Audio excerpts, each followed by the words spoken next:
കഴിഞ്ഞ വീഡിയോ ബാക്കിയായിട്ട് തന്നെ ഞാൻ പറയണേ. അതായത് അനീഷ് ചോദിച്ച ഒരു ക്ലിയർ ചോദ്യമാണ്, എന്തുകൊണ്ടാണ് ഏറ്റവും കൂടുതൽ സെലിബ്രിറ്റീസ് വരുന്നത്? അപ്പൊ അവർ പറയുന്നത് അതിന് സെലിബ്രിറ്റീസ് ഒക്കെ അല്ലേ ഇപ്പം ഔട്ടായി പോയത്, നിങ്ങൾ അതെന്താ സംഭവം ശരിയാണ്. ഇതിനകത്ത് ശരിക്കും പറഞ്ഞാൽ നമുക്കറിയാം ആർക്കും ഇപ്പൊ എന്നെ പോലുള്ളവർക്ക് ഈ പറഞ്ഞ പോലെ ഇങ്ങനെയുള്ള കുറെ സീരിയൽ കാണാത്തോണ്ട് ഈ സീരിയൽ നടന്മാരെയും നടിമാരെയും ഒന്നും എനിക്ക് പിന്നെ അറിയാൻ പാടില്ലായിരുന്നു. ഷാനവാസിനെ കണ്ടിട്ടുണ്ട്, അല്ലാതെ ഈ പറഞ്ഞ പോലെ ജിഷിനെ ഞാൻ കണ്ടിട്ടുണ്ട്, അനുമോളെ കണ്ടിട്ടുണ്ട്, അങ്ങനെ കുറെ പേര്. പിന്നെയൊന്നും ഞാൻ കണ്ടിട്ടേ ഇല്ല സീരിയൽ കാണാത്തോണ്ട്, അതുകൊണ്ടായിരിക്കും എനിക്ക് അവരൊന്നും അറിയില്ലായിരുന്നു. പക്ഷേ ഈ മസ്താനിയുടെ ഒക്കെ ഇന്റർവ്യൂ ഒക്കെ നമ്മൾ എപ്പോഴെങ്കിലും ഒക്കെ കണ്ടിട്ട് പോകുന്നുണ്ട്. അതുപോലെ ഈ പ്രവീണിനെ ഒക്കെ നമ്മൾ കണ്ടിട്ടുണ്ട്. അവരെല്ലാം സെലിബ്രിറ്റീസ് ആണ്. നമുക്ക് അതിനകത്ത് ഒട്ടും അറിയാൻ പാടില്ലാത്ത ആളായിരുന്നു അനീഷ് മാത്രമേ ഉണ്ടായിരുന്നുള്ളൂ. ആർക്കെങ്കിലും അറിയാൻ പാടില്ലാത്ത ഒരേ ഒരാൾ അനീഷ് മാത്രമേ ഉള്ളൂ. അങ്ങനെ ഒരു 3-4 പേരെ കൂടെ ഒരു കോമണേഴ്സിന് പല പുള്ളി പറഞ്ഞാൽ പല വിഭാഗങ്ങളില്ലേ. ഇപ്പൊ സാഹിത്യകാരന്മാരുണ്ട്, സിനിമയിൽ നിന്ന് മാത്രമല്ലല്ലോ സെലിബ്രിറ്റീസ് ഉള്ളത് അല്ലെ. സാഹിത്യകാരന്മാരുണ്ട്, നാടകം മാത്രം കളിക്കുന്നവരുണ്ട്, അല്ലെങ്കിൽ ഡാൻസേഴ്സ് ഉണ്ട്. അങ്ങനെ പല ലോകത്ത് അതെല്ലാം കൂടെ ചേരുന്നതല്ലേ ഒരു ലോകം. അപ്പൊ അവരെ എല്ലാം ഉൾപ്പെടുത്തണമായിരുന്നു. ഈ സെലിബ്രിറ്റീസിനെ മാത്രമായിരുന്നില്ല ഉൾപ്പെടുത്തേണ്ടതെന്നാണ് എൻ്റെ ഒരു അഭിപ്രായം. അത് അനീഷ് ചോദിച്ച കറക്റ്റ് ചോദ്യം തന്നെയാണ്. പക്ഷെ അതിന്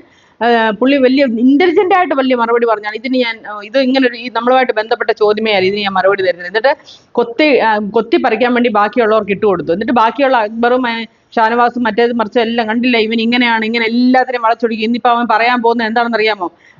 പിന്നെ തരിയുടെ സാബു ആണ് ഇന്ന് ഇവിടെ വന്നതുകൊണ്ടാണ് ഈ പ്രശ്നം എല്ലാം ഉണ്ടായെന്ന്. അല്ല, അവന്റെ ചോദ്യത്തിന്റെ പ്രശ്നമല്ല, ഞാൻ ഇവിടെ പ്രശ്നങ്ങൾ മുഴുവൻ ഉണ്ടാക്കിയെന്ന രീതിയിൽ അവനെല്ലാം തിരിച്ചു പറയിപ്പിക്കും എന്നൊക്കെയുള്ള രീതിയിലുള്ള ഒരു സംഭാഷണമൊക്കെയാണ് ഇപ്പോൾ അവിടെ നടന്നുകൊണ്ടിരിക്കുന്നത്. പക്ഷേ എങ്കിൽ അയക്ക് അതിന് ഉത്തരമില്ല. എന്തുകൊണ്ടാണെന്ന് ചോദിച്ചാൽ അത് ബിഗ് ബോസിനെ അറിയുള്ളൂ അത് എന്തുകൊണ്ടാണെന്ന്. അതിന് തരിയുടെ സാബു അങ്ങനെയാണ് ഉത്തരം പറയുന്നത്. അയാൾക്ക് അറിയില്ല, അറിയത്തില്ലെങ്കിൽ അറിയത്തില്ലെന്ന് പറഞ്ഞ് പോയാൽ പോരെ മാന്യമായിട്ട്. അതിന് ഇവനെ നാറ്റിച്ചു വിടേണ്ട കാര്യമില്ല. കാരണം തരിയുടെ സാബുന് നന്നായിട്ട് അറിയാം അനീഷിന് വെളിയിൽ നല്ല ഫാൻ സർക്കിൾ ഉണ്ടെന്നും അദ്ദേഹത്തെ സപ്പോർട്ട് ചെയ്യുന്ന ഒരുപാട് ആൾക്കാർ, ഈ ഷാനവാസിനേക്കാൾ ഉള്ള ആൾക്കാർ ഇപ്പൊ അനീഷിനെ സപ്പോർട്ട് ചെയ്യുന്നുണ്ടെന്നും ഒക്കെ തരിയുടെ സാബുന് നന്നായിട്ട് അറിയാം.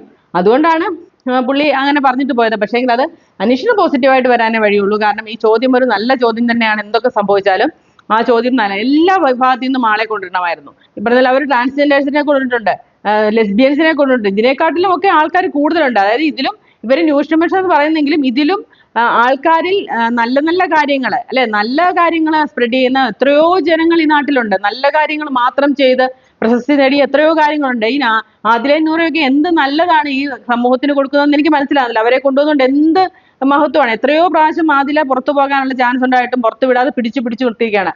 അതിലും നേരെ ചൊവ്വ ഗെയിം കളിച്ചോണ്ടിരുന്ന പറഞ്ഞ പോലെ ജിഷിനെയും നമ്മുടെ ജിസേലിനെയും ഒക്കെ പുറത്തു കളഞ്ഞു. ഇത് എന്തൊരു വിഡ്ഢിത്തം കളിയാണ് ശരിക്കും പറഞ്ഞാൽ ബിഗ് ബോസ് കളിക്കുന്നത് എനിക്ക് മനസ്സിലാവുന്നില്ല. ബിഗ് ബോസ് കാണിക്കുന്ന എന്തായാലും അത്ര നല്ല കാര്യമൊന്നുമല്ല. ഇതിനകത്ത് സമൂഹത്തിൽ നിന്ന് എല്ലാ ഉള്ള ആൾക്കാരെയും, അതായത് അനീഷിനെ ഒരു കൊണ്ടുവന്ന പോലെ തന്നെ എല്ലാ ഭാഗത്തു നിന്നും കൊണ്ടുവരണമായിരുന്നു എന്നാണ് എൻ്റെ അഭിപ്രായം.